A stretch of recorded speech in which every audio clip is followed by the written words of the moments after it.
Thus Naomi returned from the country of Moab. She returned with her daughter-in-law, Ruth the Moabite. They arrived in Bethlehem at the beginning of the barley harvest. Bethlehem. Beit Lechem, the house of bread. Harvest. I can smell the fields of grain, the flour being ground, the bread being baked.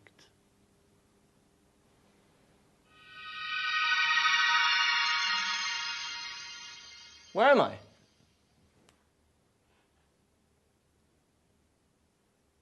Oh, I'm beginning to understand.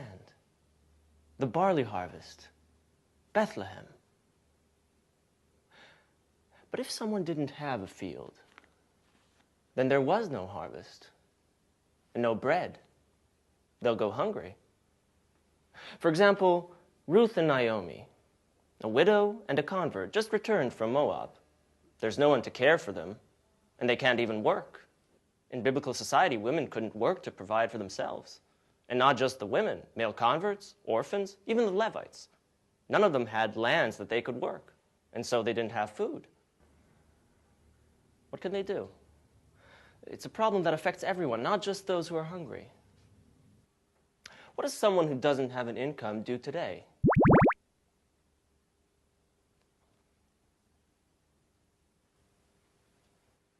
Well, today there are other solutions. There are laws about who can work and who can't work. But what did they do in the past?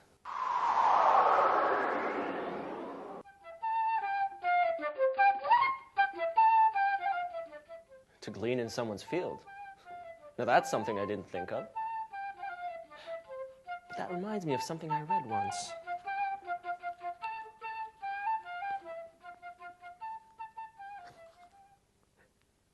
I think I found something.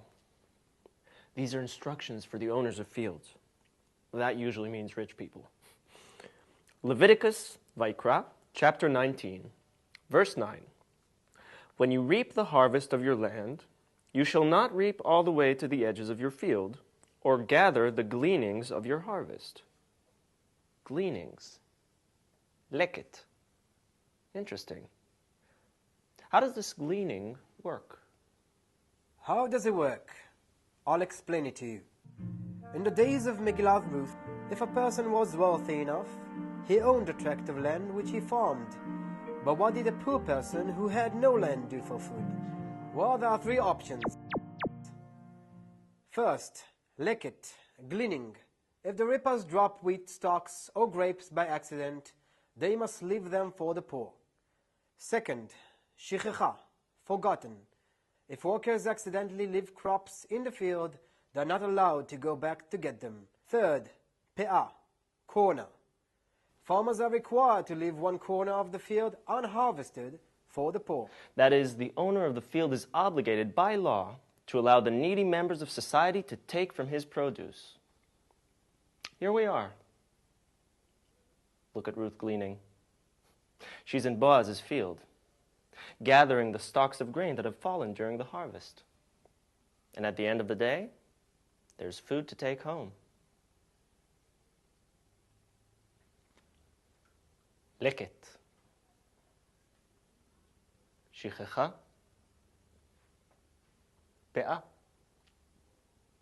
These are called matnot ha'aniyim, the gifts to the poor.